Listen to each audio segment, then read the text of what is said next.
Thank you so much, Zoe.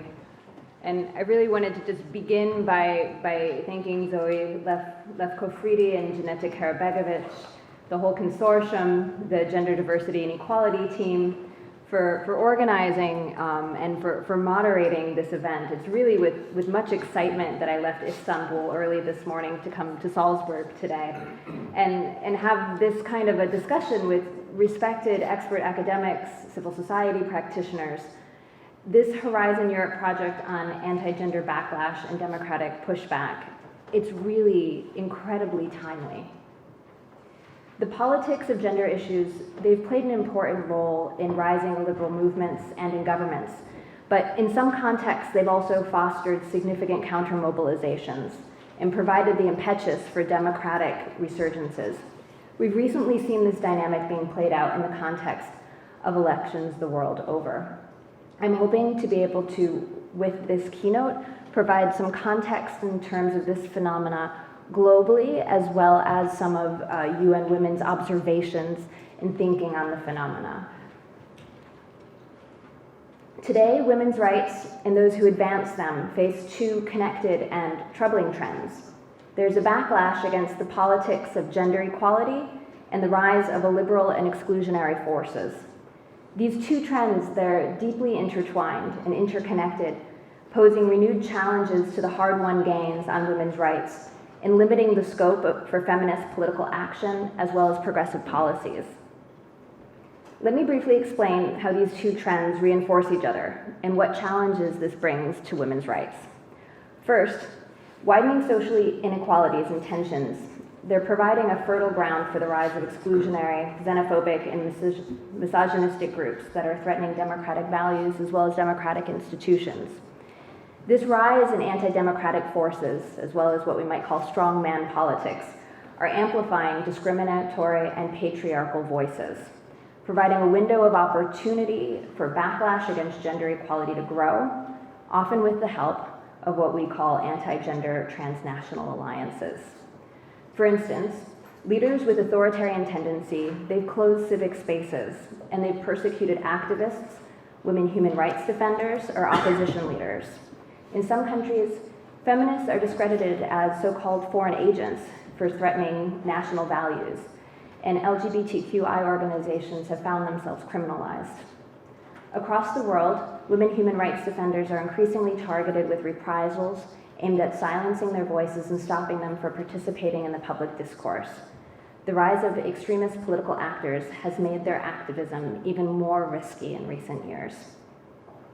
As a backdrop to all of this, as we've seen, the world has actually made marked progress on sustainable development in recent decades. This is a great advancement. Milestones such as the 1994 International Conference on Population and Development, which was held in Cairo, and the 1995 World Conference on Women held in Beijing, they both mark significant progress for gender equality and sexual and reproductive health and rights. However, in the face of this progress, more recently, as we've seen, there's been a significant backlash that's occurred. And it's sometimes under the guise of protecting the family or as setting limits on discussion around gender identity. We need to consider more specifically the why and the how. How has gender been utilized as a tool by liberal movements and governments? During the last decade, we've witnessed a visible drive against gender equality across the globe, and it threatens these hard-won gender equality and human rights, including reproductive rights, the protection against gender-based violence, as well as funding for women's services. This gender equality backlash is being led by transnational networks of conservative, sometimes religious, and sometimes right-wing actors, but also left-wing actors, political parties, religious organizations, NGOs, but also governments. These actors have began developing structures and institutions and resources to better advocate for their conservative normative, the legal framework, and policy goals at the local, national, and at the international level, which I will get to a little bit later. And this trend is very significant because from the 1960s until the early 2000s, these conservative actors, they generally lacked the capacity to successfully organize and advocate for their normative goals. Well, at the same time, coalitions for advancing gender equality, they were strong and they were well organized. And so we're seeing this shift in the change that's happening today with this pushback. The ascendance of power of right-wing and also left-wing parties in many countries has provided and continues to provide a window of opportunity for these actors to challenge and reverse gender equality rights as well as policies. Some governments increasingly are discrediting gender equality objectives and opposing or sidelining the defenders of such rights. We're seeing attacks on gender equality rights, attacks on women's rights groups, and along the way, a change in state openness to include women's rights advocates in their policy processes, in their consultation processes. This alters the relation between the women's movement and organizations in the state, and it leads to backsliding of gender equality policies. We're seeing that new governments that are being elected in the Americas, in Europe, in Central Asia, in Africa, are often relying with religious actors and conservative actors to promote what they call a traditional family model and traditional gender roles. These groups, they've successfully entered the political debates in some countries, becoming political coalitions on their own in order to oppose, among many things, what they might call gender ideology. And so one of the things to take away is that it's clear we're facing a global phenomena that has different national expressions. I'll share with you a little bit about what's happened in Peru, just as an example, because it's a good example on the extent of the backlash, particularly in the Latin American region. And in the case of Peru, this began in 2016, and since that time, anti-gender actors in Peru, they firmly entered electoral competitions, Congress, and are embedded in national policy making. So about 10 years ago, some leaders of multiple religious groups, they agreed on a common agenda, which is essentially what you could call anti-gender. Though the issue of gender as a problematic political issue only emerged a few years later. And it emerged in the form of a campaign which was called Con mis hijos no te metas, which essentially means don't mess around with my children. We often see the anti-gender movement utilize messaging around family rights. That campaign, to some extent in Peru, was really when the full-fledged anti-gender discourse arose in Peru, and it imposed itself on the public sphere and in the public mind. This coincided with the dominant party in Congress becoming more conservative. Some MPs at that point in time tried to introduce changes to the laws that you might call anti-gender, but what's interesting at that point in time, they were largely unsuccessful. This was a new phenomenon still in Peru. But then some CSOs in turn decided to challenge the new school curriculum in Peru, which had a progressive gender component to it around sexual education. And they challenged it in the judicial system. It got a lot of attention. The messaging went across the country, and they were able, through this judicial process, to gain the attention and eventually lodge another campaign that resulted in 2 ministers of education resigning by using the checks and balance mechanisms against the executive branch. So these were key campaign victories for the anti-gender movement, which shaped public perception through messaging.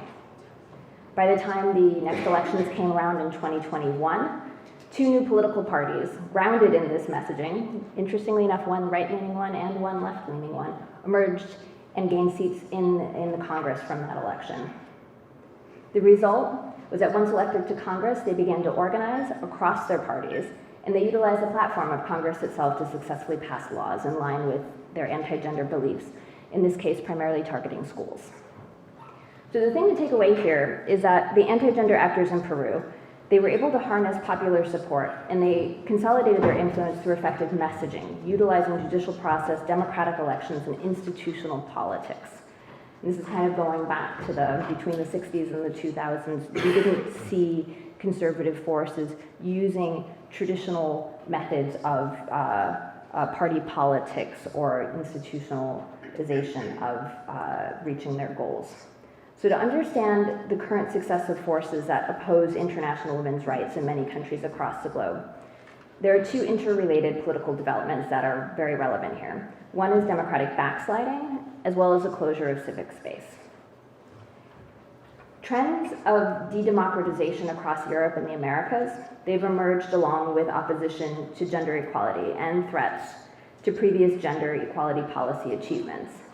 Yet, de-democratization is rarely looked at through the lens specifically of gender equality.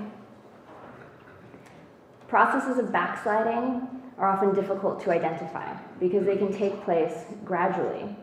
This results in ambiguously democratic or hybrid regimes, as can be seen, for example, through legal changes to strengthen the executive branch while decreasing accountability, the strategic manipulation of elections. We can also see this through the strategic weakening of accountability mechanisms by the undermining of the functioning of civil society organizations and sidelining their role in policymaking processes, along with the dismantling of women's policy agencies, or what we might call gender machineries in some places, and the decreasing political representation of women in some contexts. This goes along with violence against women in politics. A fundamental tenet of democracy is being undermined, and that is the participation and inclusion of women and other marginalized groups. We see that many of the backsliding regimes promote state projects to enforce heteronormative and patriarchal family models. They aim to curtail reproductive rights and are strongly opposed to the rights of sexual minorities. Women are referred back to their roles as mother and reproducers of the nation in contexts as diverse across the globe as Bolivia, Hungary, Poland, Turkey, Venezuela. Backsliding, it might also occur when a policy problem is radically reframed so that the new frame allows for contrasting interpretations of the meaning. Reframing policies from, let's say, creating equal opportunities to, for example, protecting family values, it's a pattern that can be frequently observed across the globe. Backsliding also needs to be understood as meaning more than just the dismantling of gender equality policies. We also need to include the subtle and very gradual reframing of what gender equality actually means and the undermining of implementation capacities within institutions of the state and other democratic institutions. As a specific element of democratic backsliding, civic space is diminishing in many countries across the globe. Civil society organizations, particularly those who are defending human rights, are facing increasing political restraints all over the world. Since 2012, so in the last 11 years, over 100 laws aimed at restricting funding, operations, and registration of civil society organizations have been passed in different countries. There's something called the Civicus Monitor, which I imagine many of you are familiar with. Their latest update of their ratings from 2021 indicates that there are 25 countries currently with closed civic space, 49 with repressed space, and 43 with obstructed space, meaning that 117 out of 197 countries are assessed as having serious civic space restrictions. In comparison, 41 countries are rated as having narrowed civic space, and just 39 are considered as having an open rating. What needs far more attention right now is how this closure of civic space is a gendered phenomena that particularly affects women's rights activism. Not only are women's rights activists targeted because of the focus of their work, which is often viewed as endangering traditional values, but opposition to women's rights also uses gendered mechanisms to restrict and repress organizations promoting such rights, including through gender-based violence, harassment, intimidation, and in general, violence against women in the public space to silence their voices. But we also have to ask, are there signs of a changing tide? Could gender issues actually be a source of strength for democratic governance? Increasing hostility may also conversely have a revitalizing impact on democracy. In the absence of effective entry points to policy processes, women's rights groups in several countries now turn to building and mobilizing grassroots capacities instead. More disruptive, more participatory strategies of mobilizations are used, and we're also seeing this new reliance on social media for this mobilization and messaging. We also, and I find this really interesting, we also see widening feminist coalitions standing up against attacks, often including mainstream human rights organizations or various social justice groups. We find a generational and intersectional diversification in women's groups, which also sparks new tensions and debates about the meaning of feminism and possible strategies, but it also aids feminist mobilization with new repertoires of action.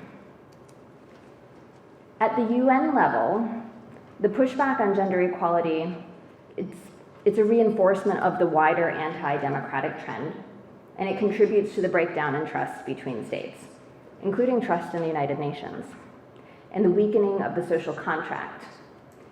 The UN Secretary General has said that this weakening is essential, or the social contract itself is essential for collective action. The pushback on gender equality is a major concern at the United Nations. Over the past years, it's become more coordinated and visible in national, intergovernmental, and multilateral spaces. The pushback is being forged by these same transnational alliances and coalitions of state and non-state actors. The UN Secretary General Guterres has in several instances, he's spoken about this, and at the Commission on the Status of Women, the 66th session, he said, "We are seeing a pushback on women's rights. We must push back on the pushback." This pushback is about power and who has access to it. And that's often the question, is how do you push back against the pushback? I feel like that's something that is repeated very frequently, and this is the key of what we're discussing here today, is how do we push back against the pushback? So two key elements about the pushback, not the pushback against it, at the UN are that efforts are being made to reverse gains in the language, the legal framework on gender equality in human rights norms and commitments, as well as UN policy documents that complement the international legal framework, which in practice can lead to women and girls' reduced access to human rights all over the globe. The pushback on language is, for example, evident in intergovernmental negotiations on General Assembly and Human Rights Council resolutions, and also, of course, at the Commission on the Status of Women. It often aims to take out references to specific language mentioning sexual and reproductive health and rights, multiple and intersecting forms of discrimination, gender-based violence, gender stereotypes, and even at times specific references to gender-responsive governance and gender-responsive budgeting. The key word here is gender.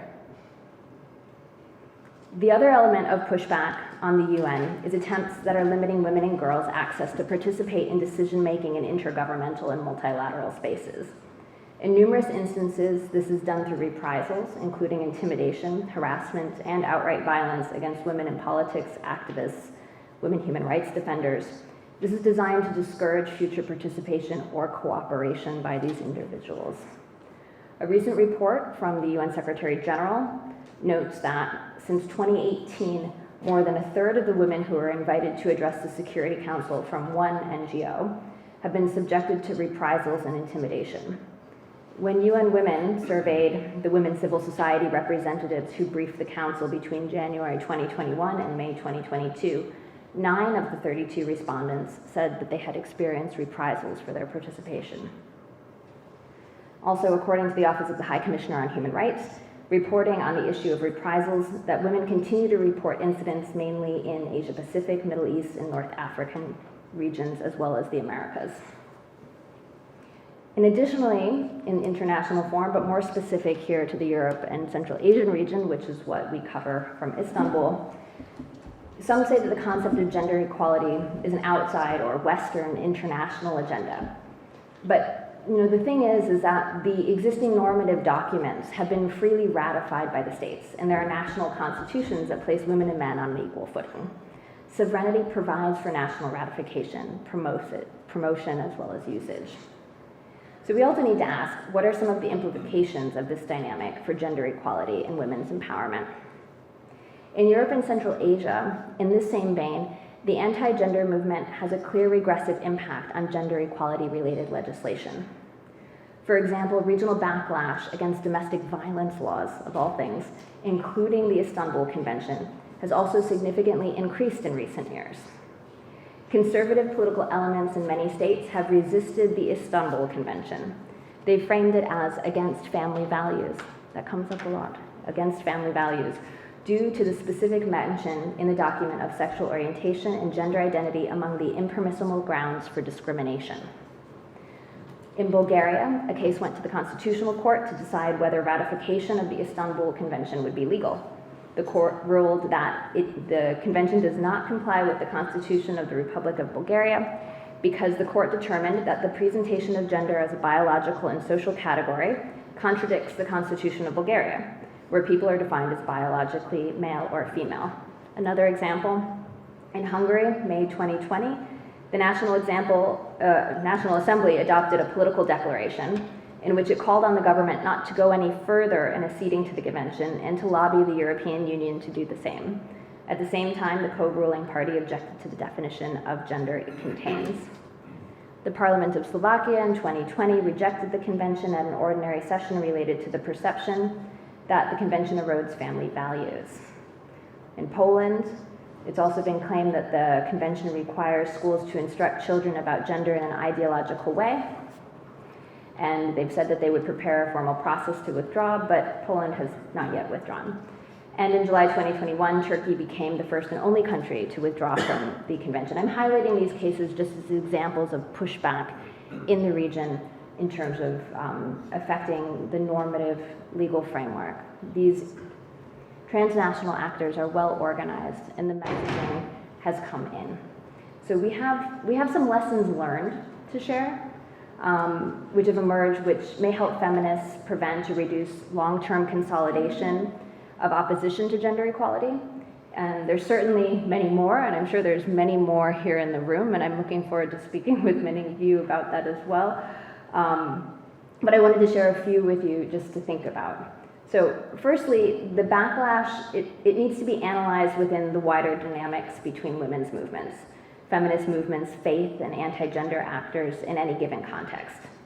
The relative strength of feminist or women's movements, the strength of the gender equality machinery, and even the strength of secular politics. These are all factors which shape the ability of anti-gender activists to take root in a particular country. The second lesson is that the level of democracy and the role of anti-gender actors in governing coalitions shape their level and avenue for policy influence. So, for instance, anti-gender actors can be part of the opposition to the government. They can be active in parliament, they can be active on the streets, or they can be part of the governing coalition in power, or being part of the executive. And all of these things are very different positions which provide us with, as in like advocates for gender equality, with more or less ability to influence public policies through feminist and gender equality organizing. And the last lesson is something that's very important, and that's that anti-gender actors, they're using the tools of democracy to further weaken already weakened democracies, not necessarily to strengthen them. Gender equality and democratic institutions often mutually fuel and reinforce each other. In the same way that liberal actors and governments provide an opportunity for gender backlash to take root, the opposite is also true. The quality of political and democratic institutions can act as a protective factor against gender backlash, as well as against exclusionary politics more generally.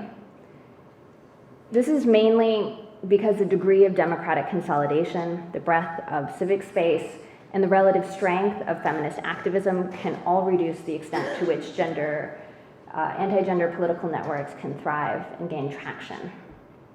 At the same time, democracy paves the way for gender equality, women's movements in the streets, and women's political participation more generally also help expand existing democracies and make them stronger by pushing them to become more economically and politically inclusive, and by ensuring state action also attends to neglected gender issues, such as unpaid care or violence against women and girls.